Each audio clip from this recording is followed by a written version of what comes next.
ඉතින් ඔන්න විශ්වවිද්‍යාලයේ ආපු රජයේ අලුත්ම රැකියා පුරප්පාඩු රැසක් ගැන තමයි අද වීඩියෝ එකකින් කතා කරන්න යන්නේ. ඉතින් පළවෙනි රැකියාව විදිහට ඇවිල්ලා තිනවා ජාතික රක්ෂණ භාර අරමුදේ රැකියා පුරප්පාඩු සඳහා බෙදා ගැනීම 2026. ඉතින් ක්ලෝසින් ඩේට් එක දාලා තිනවා 2026 2.5 කියලා. ඉතින් මෙයාලට වැරදිලා මෙතන දාලා තිනවා ක්ලෝසින් ඩේට් එක 2025 කියලා.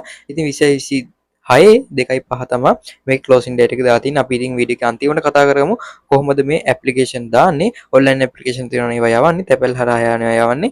ඇප්ලිකේෂන් ඩවුන්ලෝඩ් කරන්න එක කොහොමද කියලා වීඩියෝ එක අන්තිමට මම කියලා දෙන්නම්. පොල් පර්යේෂණ ආයතනයේ රැකියා පුරප්පාඩු සඳහා බදවා ගැනීම 2026 ක්ලෝසින් ඩේට් එක දාලා තිනවා 2026 2.11 කියලා. ඉතින් WhatsApp channel එකක් තියෙනවා. ඒකට join වෙන්න. ඒකටත් මම රජයේ සහ ප්‍රයිවට් රැකියා වේකන්සි දානවා. ඉතින් පහළ ඩිස්ක්‍රිප්ෂන් එක කමෙන්ට් එකේ link එක දාලා තිනවා. ඒක ටච් කරලා ඉන්ටර්නෙට් එක හරහා තමයි යන්නේ. ඉතින් join now දීලා ඒකට join වෙන්න. ඉතින් මේවට අදාළ සියලුම link මම ඩිස්ක්‍රිප්ෂන් එක කමෙන්ට් එකේ නමත් එක්කම දාලා තියෙනවා. මහජන බැංකුවේ රැකියා පුරප්පාඩු සඳහා බදවා ගැනීම 2026 ක්ලෝසින් ඩේට් එක දාලා තිනවා 2026 2 කියලා. ඉතින් මහජන බැංකුව කියන්නේ People's Bank කියලා එක අමතක කරන්න එපා. ශ්‍රී ලංකා ත්‍රිපෝෂ ලිමිටඩ් හි රැකියා පුරප්පාඩු සඳහා බදවා ගැනීම 2026 ක්ලෝසින් ඩේට් එක දාලා තියෙන්නේ 2026 1.26 කියලා. අතුරුදන් වූ තැනැත්තන් පිළිබඳ කාර්යාලයේ රැකියා පුරප්පාඩු සඳහා බදවා ගැනීම 2026 ක්ලෝසින් ඩේට් එක දාලා තින්නේ 2026 1.25 කියලා.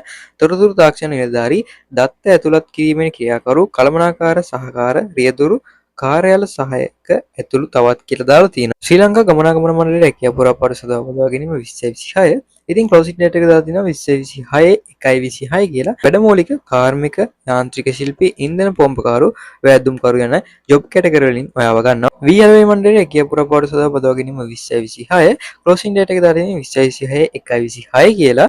ඉතින් අද දවසේ තියෙන ජොබ් වේකන්සි ටික මේ ටික තමයි. ඉතින් අපි දැන් කතා කරමු කොහොමද මේකේ ෆුල් ඩීටේල්ස් ගන්න ඇප්ලිකේෂන් ඩවුන්ලෝඩ් කරගන්න කියලා. ඉතින් ඔයාලට කැමති ජොබ් වේකන්සි එකක් තෝරාගෙන ඒකේ link එක ටච් කරගන්න ඕනේ. ඉතින් මම link description එක කමෙන්ට් එකේ දාලා තියෙනවා. ඉතින් ඔයාලා link එක ටච් කරගත්තට පස්සේ ඔයාලා එළින්ම එන්නේ ඔයාගේ Chrome browser එකට Google එකට මෙන්න මේ වගේ web browser එකකට තමයි ඔයා open වෙන්නේ වගේ තියෙන එකට. ඊට පස්සේ ඔයාලා මෙන්න මේ විදිහට පේනවා ඇති. මෙන්න මේ වගේ interface එකක් තමයි එන්නේ. මෙතනින් පල්ලට ඔයා යන්න ඕනේ. පල්ලට ගියට පස්සේ ඔයාලා මෙතන පේන closing date එක දාලා තියෙනවා 2026 1.26 කියන එක තමයි මම ගත්තේ. ශ්‍රී ලංකා ගමනාගමන මණ්ඩලය එක තමයි මම ගත්තේ. මේකේ ඔයාලට full details කියලා icon එකක් තියෙනවා. මෙන්න මෙතන click here button එකක් තියෙනවා. මෙන්න මේ click here button එක දෙන්න ඕනේ. ඉතින් අද online application ඇවිල්ලා තිබ්බේ නෑ. ඉතින් මෙතනින් ඔයාලට පේන ඇති යහපත් ගුණාත්මක ප්‍රවාහන සේවයේ සාඩම්බර කොටස් කරගැවීම සඳහා අපහා එක්වන්න කියලා මේකෙන් දාලා තියෙනවා. ඉතින් මෙන්න මේ වගේ add එනකොට මේ close button දීලා ඒකෙන් අයින් වෙන මේ continue button එහෙම දෙන්න එපා. කතර ලකුණු වගේ ඒවා අයින් කරගන්න. ඊට පස්සේ ඔයාලා මෙතන පේන ඇති මේකේ zero විස්තර ටික දාලා තියෙනවා. ඔයාගේ job category යටතේ දාලා තියෙන job category යටතේ ඔයාලට අවශ්‍ය සුදුසුකම් මේ සියලුම දේවල් මේකේ දාලා තියෙනවා. ඔයාලට මේක කියව ගන්න පුළුවන්. ඊට පස්සේ ඔයා කරගන්න මෙන්න මේක touch කරගෙන ඉන්න ඕනේ. touch කරගෙන ඉඳලා මෙතන download image කියන එක දීලා ඔයාලට මේක ඔයාගේ gallery එකටම download කරගන්න පුළුවන්. එතකොට හිමීට කියව ගන්න පුළුවන්. මොකද data කැපෙන ප්‍රශ්න තියෙනවා මේ ඉන්ටර්නෙට් එක හරහා අපි ඉද්දි. එතකොට ඔයාලට මේක download කරගෙන ඔයාලට හිමීට එක කියව ගන්න පුළුවන්. ඉතින් මම මෙතන එකපාරක් දැන් back වෙනවා. back වුණාට පස්සේ ඔයාලට මෙතන පල්ලෙන් පේන ඇති application කියලා මේ application කියන තැන ඔයාලට click here button එකක් පේනවා.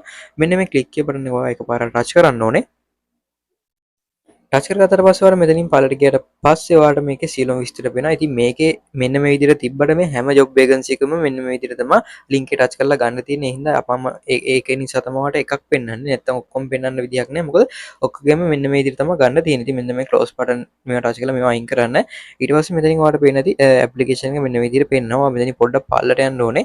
පල්ලට යනකොට ඔයාලට පේනවා ඇති මෙතන පල්ලෙන්ම තියෙන ඩවුන්ලෝඩ් කියලා මෙන්න ඩවුන්ලෝඩ් කියන කොට එකපාරට ටච් කරන්න ඕනේ.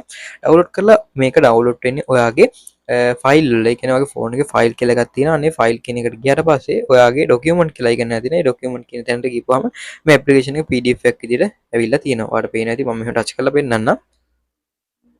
මෙන්න මේ විදිහට ඔයාගේ ඇප්ලිකේෂන් එක සිංහලෙම තියෙනවා. ඉතින් මේක ඔයා ඩවුන්ලෝඩ් කරලා මේක ඔයා කමියුනිකේෂන් එකට ෂෙයා කරලා ඒකෙන් ෆොටෝකෝපි එකක් කරන් මේක ඩවුන්ලෝඩ් කරලා අර තැපැල් හරහා තමයි යවන්න තියෙන්නේ. මේක තැපැල් හරහා යන සීලම විස්තර අර ෆුල් ඩීටේල්ස් මම කලින් පෙන්නුවේ අන්න ඒකේ තියෙනවා.